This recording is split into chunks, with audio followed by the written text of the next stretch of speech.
Well, welcome everyone to the Legal Futures Trust Registration Service and 5 AMLD webinar. And it's presented by me, Gill Steel of Law Skills.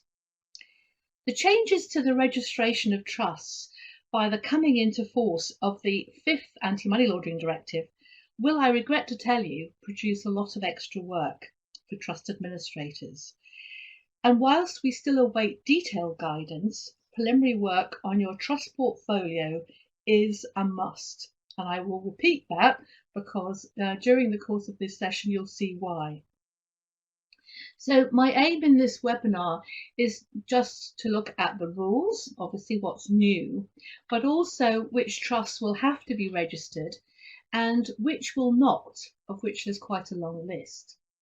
And I'll also set out the timelines for registration. And as you will see as we go through, a number of questions have to be answered and lots of information will have to be obtained. So as a result of listening to this webinar, participants will be aware of which trusts are likely to require registration, and you can be working on those while we get the detailed guidance. And you'll have a timeline for when the registrations need to be done.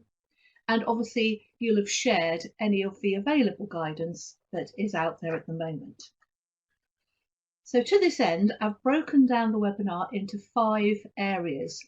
Obviously we need to look first at the requirements of the 5th Anti-Money Laundering Directive as far as trusts are concerned.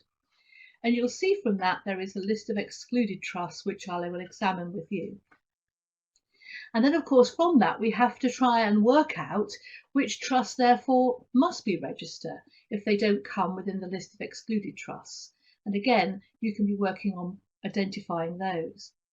Because the timeline for registration is now known, and unfortunately, you can't as yet use the register to register.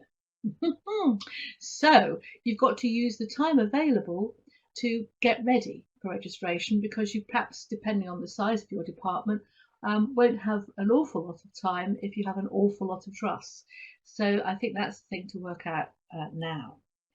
And we will look at what guidance there is at the moment for you from HMRC.